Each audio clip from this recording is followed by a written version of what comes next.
Hi, everybody, and welcome to this week's edition of Straight Talk with Bren O'Brien and Tim Rowe from the Straight. Brought to you by our sponsors, Inglis and Darley. Today, the Inglis Easter Yearling Sale is in the spotlight. We talked to Widden's Antony Thompson about the sale, as well as to WinStar's Liam O'Rourke about Widden's new edition, Cogburn. We also talked to Inglis's Sebastian Hutch, looking forward to the big 2 days of selling here at the Riverside Stables. And Rose Hill remains firmly on the discussion around here at currently the Riverside Stables. Plenty of discussion around what's going on there. We'll give an update with what's happening, as well as floods in Queensland racing and the impacts of tariffs on Canadian racing. And in wagering, the Japanese wagering company at MIXI is in the spotlight.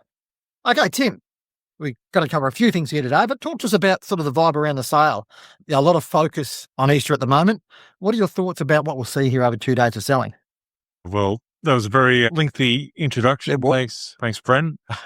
No, I think, and Sebastian Hutch, we will be talking to, as you said. He's just walked in. I think it's going to be a solid sale. But this is the creme de la creme, I guess. The top of the 400 lots, 400 horses. The top 100 will take care of themselves. Big players, international players come out here. The Colts partnerships, the big Phillies investors. If they want to partake in the industry, this is where they play. Yes, multi-millions, of course, but certainly if you're a big investor, you're involved at Easter without question, and I'm sure we'll see that again on Sunday and Monday. We didn't always have a stellar draft here. We had a lengthy chat with Antony Thompson. It was fantastic. Gave plenty of his time.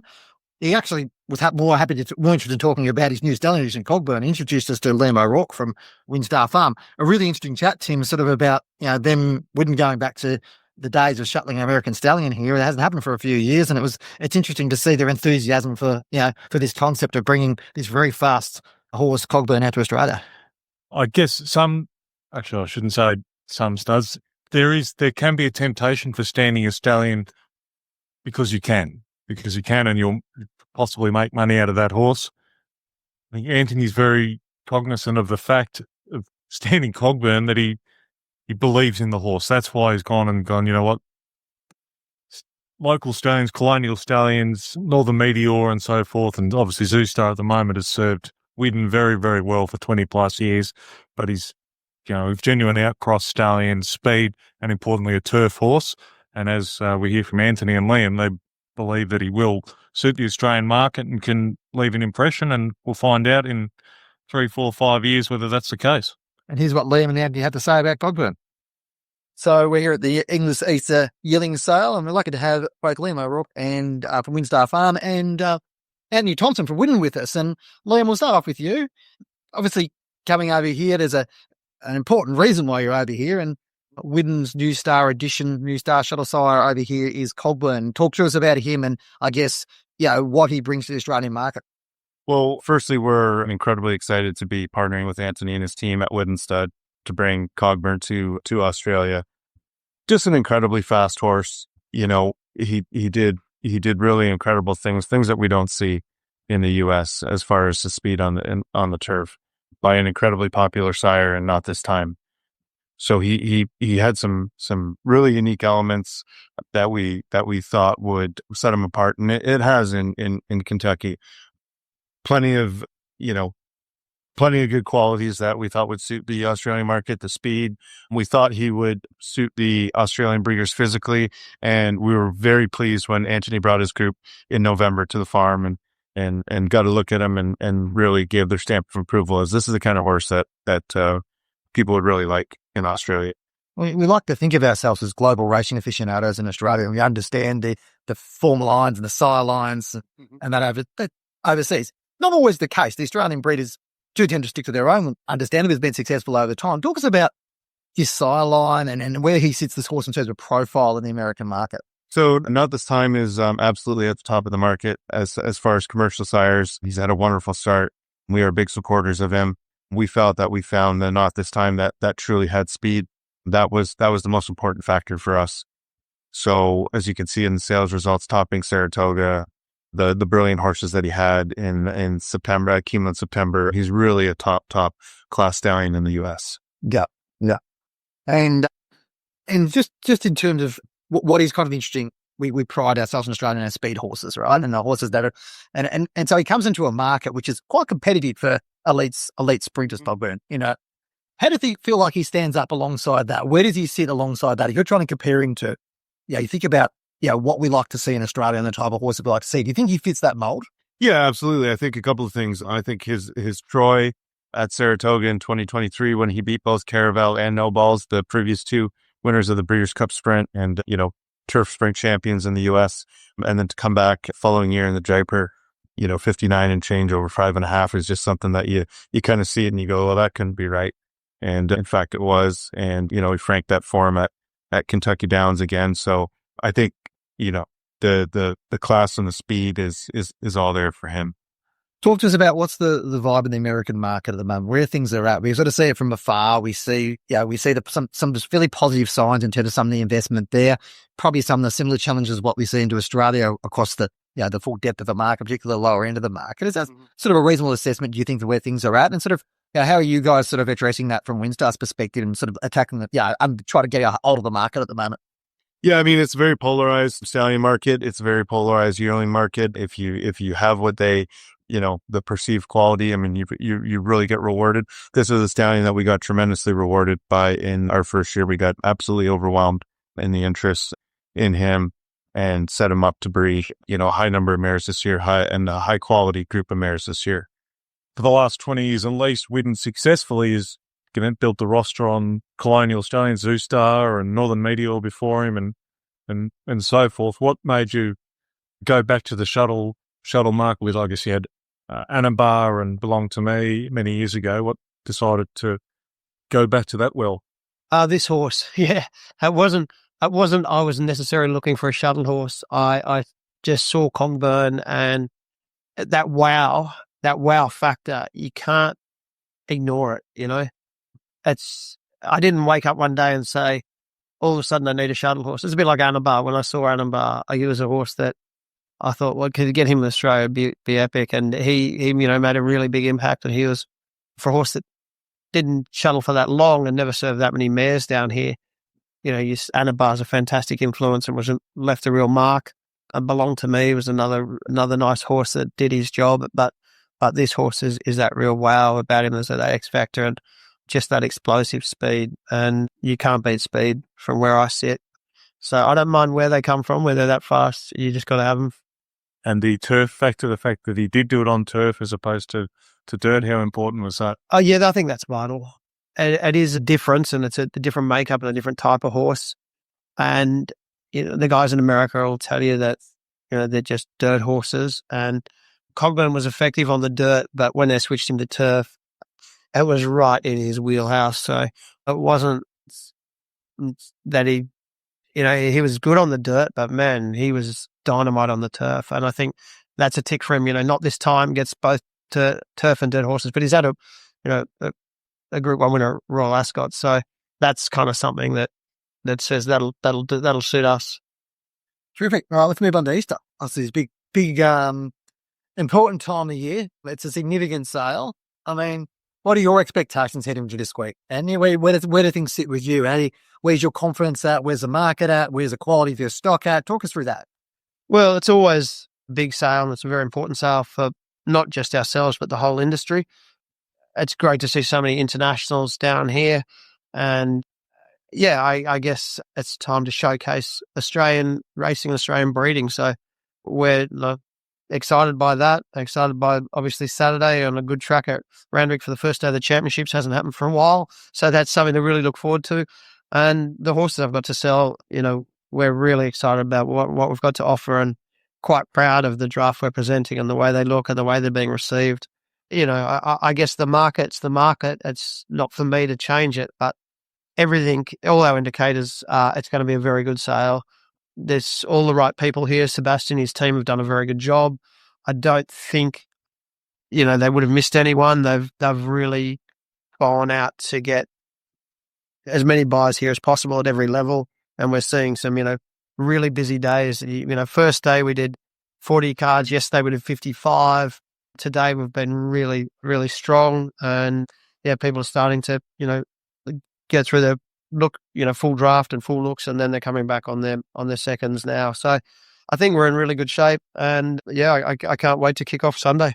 And part of that draft is Obviously, WinStar's fighting it out for potentially his first general size premiership this year with up against Pride of Dubai at the moment. But you've got the brother to Timing's Everything and the brother to Schwartz and three-quarter brother to Zoo Gotcha's going through Easter. So I'm sure they'll be sought after, highly sought after. Yeah, I mean, I've got 8 WinStars, so you're going to be busy, but they're really lovely horses, as you said. The full brother to Schwartz, recent Group 1 winner, which is fantastic. Three-quarter sister to Zoo Gotcha, the actuary, and she's a star. Lot 217 has been one of the most admired and talked about fillies on the complex, I'm sure. And yeah, I mean, she's just something where when you do your matings and when you're buying mares and when you sort of look at what you're doing, you dream of getting a filly like that, and she is just special. So that's really exciting and something pretty cool. And with Zoo Gotcha just being announced at the Magic Millions mare sale yesterday, timing's very current there. She's going to make an awful lot of money, and here's a filly that's closely related to her. Got a full sister to a Climbing Star who we sold as well, and out of Bryony, and she's another, gorgeous filly, full sister to a Group 1 winner. And of course, Climbing Star goes to the Magic Millions mare sale as well. So yeah, those, you go through my WinStar colts there. There's a beautiful lineup of colts there. The Lady Lupino, the Fratian, the 3 two-darn hot colts, I think are all really nice colts. Add to that, a Schnitzel colt out of Madame Rouge. I've got a Gunrunner colt, a Wooden Basset colt, really something for everyone. A Vinny filly, Extreme Choice filly. So yeah, whichever way you want to look, there's some really serious bloodstock there, and not just on paper. They look good in that green book, but they look better when you see them here at Riverside. On Zoo Gotcha, so it was a filly. There was talk maybe there was some breeders in that syndicate or some big breeders that may have tried to keep her, or you going to send it back to Widden and breed with her. Was that a consideration, or was she just too valuable to not put to market, I guess? Well, that was certainly my plan. I would have loved to have done that. And I, first and foremost, from my own point of view, would love her to come back to Widden, if it's a breeding stock. Unfortunately, not. When Chris bought her, he put his clients into it, and Robert Anderson and I, who bred her, stayed in for a small share. So we're minor shareholders. And, whilst I was hoping to do that and, offered to buy anyone out who wanted to get out, I guess the fairest way and the wish of the syndicate was to put her up for public auction. And, if we want to buy back, we can. And if someone else wants to buy her, they can as well. So she's there for sale. Unfortunately, I don't think I'll be able to buy her in the public arena. I'd love to be able to, but, she's probably, I'd say, the best mare to go to auction in Australia this year from what I'm looking at. And certainly you might say, they're rose-coloured glasses, but I'm happy to have that discussion with anyone. For me, she's just it and a bit. Her profile, her pedigree, her physical, she certainly has never been taxed, and Chris has looked after her beautifully. So I think, for any breeder, when they see her, that would be the sort of mare they would love to take home and put in their paddock. So, I hope I can buy, but good luck to whoever does. And I'm sure, she will command a lot of excitement through the ring. Tim, out of that also of the discussion at the back end there about, Zoo Gotcha and what she might sell for. So, obviously a highly desirable prospect going to be sold there as well. So plenty of news about that and plenty of intrigue about that at the moment. So I think there's we're talking yearling sales, but there's always that interest in the broodmare sales, isn't there? For sure. Look, obviously, Bella Nipotina is going to be sold at the chairman's sale. Big ticket item, but arguably Zoo Gotcha, 5-year-old mare, 3-time Group 1 winner with a huge pedigree, could, I won't say definitely, but could sell for more than Bella Nipotina and possibly top the Australasian mare sales this year. I'd probably say that's a safe bet, really. There was talk, and Antony alluded to it, that he wanted to keep her at Widden, but we'll put her on the open market, and it'll be all the major players, I'm sure, will certainly be inspecting her and probably bidding on it to what level, what multi-million-dollar level. We're not sure. We'll find out on the day. This is one side just for a brief moment, Tim, because I want to also go to another part of our interview with Antony around about the new CEO of Ozhorse and TBA, Andrew Hall-Lacey. Interesting chat with Antony. He was very open about what they were looking for with this new CEO and this new appointment, a key appointment in the industry. And as you'll hear here, and he was quite expansive about what he thought Andrew could bring into the role. And you wear a few different hats, including chairman of Horse. Obviously, you've had a change of executive there at the moment. Andrew Lacey starts in the role in June. I mean, talk us through that process. Obviously, key to get the right person to come into that role. It is an important role. It's a complex role with both TVA and Oz Health. You need to have the right skill set. Obviously, you feel like you've selected the right person. But talk us through Andrew's skill sets and talk us through what do you think that he brings to that role that can help drive that organisation forward? First and foremost, Andrew is passionate, and he loves racing, and he's passionate about the industry. And that was probably, we interviewed some outstanding candidates. We had a really good list of applicants, but his passion and his energy was the one thing that really got me excited. There were probably candidates who could have been seen as a safer set of hands, guys who have probably been there, done that, and they're at this stage of their life where they've been on big wages and big positions, and this was a bit of a step down. For Andrew, he's done a lot in the media and television space, but this is a step up. But his energy and passion, I think, was certainly from the recruitment process was one that they were looking at. He's going to bring a new, fresh look at everything we've been doing, which is good. I think it's a good time to do that. Obviously, working with Tom Riley for the last 10 years, Ozhorse certainly, and I think the guys at TBA would say that Tom did a fantastic job. He came in as that young guy with the same, energy that Andrew brings and the same fresh eyes from a bit outside the industry, and looked at it and said, as an industry, a massive industry that employs a lot of people, we don't have a good enough association and relationship with government, and Tom made that a priority, and he's done great work in that space. Tom said we're not doing enough about education and training, and we've implemented some great stuff with Cecilia and now Maddie in that space. So we took on a lot of new initiatives whilst continuing a lot of the other sort of work that Ozhorse TBA were doing, kind of reinvigorated, refreshing our marketing, come up with some really good angles and really good stuff, and we're always looking to do that. So I think now's the time for Andrew to step in and do the same, and maybe have a look at, some of the things in the industry and say, where do we need to shift our focus to, or what's something we can do differently or do better or change up a bit. So I think it's a bit of a time for reset. Certainly from the board, we'd like to take a bit of a reset and look at everything Ozhorse is doing and how it's doing it, why it's doing it, and what it could do better. I think TBA is in the same boat. I said to Andrew, his first job he's got is to fix the patent, and if he does that, he'll be right for a little while. I was going to say, there's plenty of things to work on in the industry at the moment. It does seem a time of quite a lot of flux within the industry across the board, doesn't it, Andy? I mean, it is an interesting time to be coming to that role because, as you say, that it's fresh into that role. But there's a lot of things in the industry at the moment that are fairly hot issues that sort of need some leadership direction on. Yeah, I mean, there's never a dull day in this industry. As you guys know at the Straight, you're never short of a story. And at the moment, there seems to be, it's quickly evolving space and the stories and the challenges. But, we do have so many things going right. We do have such a fantastic, strong industry. So I think whilst, yes, there's always issues, there's always challenges, we've got so much positive stuff happening. We can't forget that.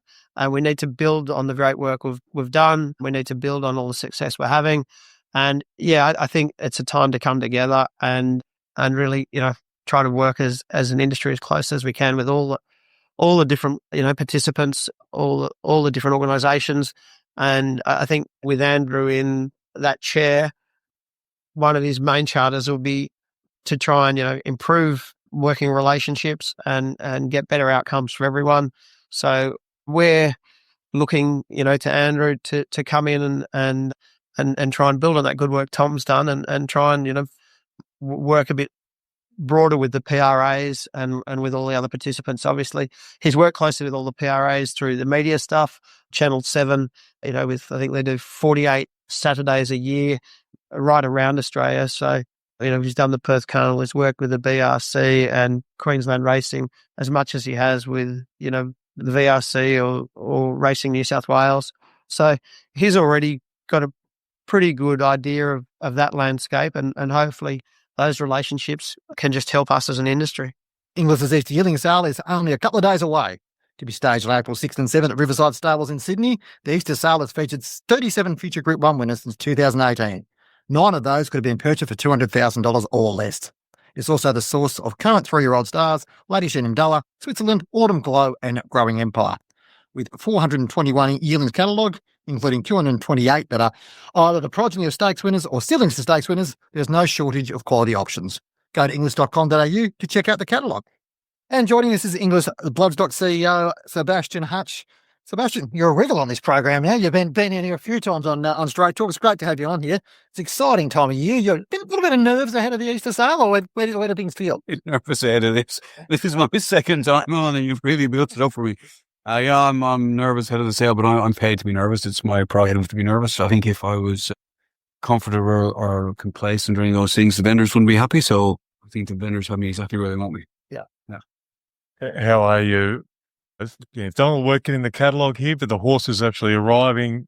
Some I'm sure you have seen recently, but you would have canvassed to get them in August, September last year. Horses develop at different rates. How are they looking now? Yeah, please. I mean, as you say, we see most of these horses in August and September. The majority of whom we won't have seen again until the last 2-3 weeks or even the last week. It's a collaborative process putting the catalogue together. You're working with vendors trying to identify what the suitable horses are. So, ultimately there's generally agreement between us and the vendor as to what the suitable horses are. So, you come here not expecting too many great surprises. Ultimately, you put the horse in the catalogue because you and the vendor believe that they're going to be spot on come the 1st of April. And certainly it feels like that's materialised to be the case in terms of most of the horses. You take a speculative view of a few of them and get here and can be very pleasantly surprised. Some horses just do extraordinarily well. And as you'll have alluded through various podcasts, various editions of the newsletter, the profile of stallions changes so much. You talk about these young horses. You look at that crop of Wooden Bassett, Farn and Bivouac and Old-Acre, and they're quite well represented in the sale. But just the appetite for the progeny of those stallions is through the roof. You look at Too Darn Hot with his third crop yearlings. He's really in the zone, so to speak. So again, when considering the profile or the progeny of those stallions back in July and August, did we anticipate we'd be here with any of them? No, maybe not, but it's worked out well that we are. Bloodstock's one thing. People say buying benches another thing. Have you got all the people you need you want to get here right now over the next couple of days to be able to bid and to put their hand up and make an impression in the sale? I think it's fair to say you'll never meet somebody who works in an auction house that says we've got enough buyers. Right? You never have enough buyers. You always want more. There's an element of greed to it. But we're pleased with the level of attendance at the sale, the level of engagement with the sale. We have a slightly smaller catalogue this year. So trying to meet the benchmarks that are likely to be considered to be acceptable by the market will be different to what they would have been in past years with more horses in the catalogue. But yeah, we're pleased. I mean, people seem genuinely excited to be here. We've been very lucky with the weather. It's been very pleasant moving the horses over the last 3 days. And the feedback on the horses in general has been hugely positive. But again, we stress this time and time again when talking about the sale, that the expensive horses get all the headlines, but really, for the people who do the work, look at all the horses, keep their lists long, there's a lot of value to be found in the sale because, ultimately only a small percentage of the horses make a lot of money, and a lot of the horses in the catalogue end up getting very valuable. Brett Fielding alluded or told us last week on this podcast that some of the internationals that were going to be active, Craig Ramsey, his South African agent and so forth. But what about the local trainers that maybe have to buy on spec to a degree, or the syndicators that will be active in that $0 to $200,000 range, I guess? There are many of those expressing interest at this stage and their level of appetite.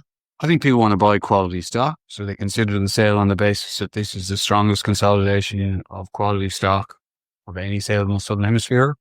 And as a consequence, they'll all have a look at the catalogue and all have a look at horses and all try and see what opportunities there are there to buy. it's all very price sensitive. Like I've never used the word discerning so frequently in such a short space of time as what I have over the last 6 months. But like, it's a discerning marketplace. People have been more selective with how they've gone about identifying their horses, which is understandable. People being a little bit more conscientious, a little bit more conservative. But I think people get excited at this sale and they walk out, they see horses they really like. We try and work with the vendors to consolidate a list of the horses that we think will fall into the $0 to $200,000 bracket, just to try and help people who are shopping part of the market to make sure that they're looking at right horses for their budget. That's been a very positive thing for sale for a number of years, and expected to be a big help to a lot of people this year. Sebastian, all the best. It's obviously a big time of year. So it's probably the most focused on English throughout the year. And yeah, it sounds like everything's in place for a successful couple of days. But in the sales ring, we never know what might happen, Bill. We had extraordinary times last year. This year, you never know what might happen. And we have a lot of work to do still. I mean, what is it till the start of the sale? We're 2 days out from the start of the sale. There's still a lot of work to do. But at the same time, I think it's encouraging to be in the position we're in at this point. Hopefully we can continue to engage more buyers and say, hope we get some luck with vetting and just how the cards fall. And if that's the case, with a bit of luck, we'll send more people home. Not even. Is there any neck on the line, I guess, couple of Absolutely highlight No. that might, Wings Philly last year, I'm very grateful to the support of all the vendors across the whole catalog. I'm hoping that everybody has a horse that sells, or multiple horses that sell really well. I have horses that we split inspections up through the spring, and we try and keep it relatively consistent in terms of who goes to what farms year after year. So you develop sort of a perspective on how certain farms do different things, and inevitably you develop an affinity or a preference for certain horses that you've seen or that someone's told you is a nice horse. And like, there are certain horses that I came here looking forward to seeing because they were beautiful horses in the spring, and it's exciting to see them again.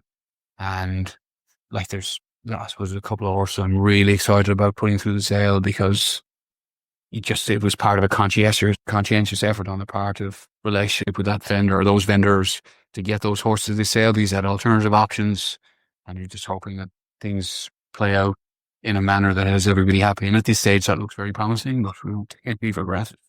All the best, Sebastian. Appreciate it. Cheers. Thank you. Nice to have been between the two of you. Tim, we're here at the Riverside Stables, as we said, and all of the talk this morning was around about the new management of Yulong. Jun Zhang, less than a week after Vin Cox's departure. I guess maybe not completely surprising, but it seems like they're pretty keen to move on from the Vin era and sort of begin their own path. With Jun at the helm. Well, Zhang Yisheng, since he's started Geelong sort of more than a decade ago, and he's just got bigger year after year, his family has been an integral part of the business, I guess, not front and centre, certainly from a media perspective. There's been Vin most recently and Sam Fairgrave, who's still there, of course, and an integral part of the team. But in terms of management decisions, there's been Jung and Harris as well, another son-in-law that have been there. You'd see them at the races, you see them at sales like this, just not, I guess, certainly been outwardly making the decisions, but obviously I think you'll see more and more of that where he's brought it in-house and looking at his family, they've learnt the ropes, I guess, John and Harris and so forth.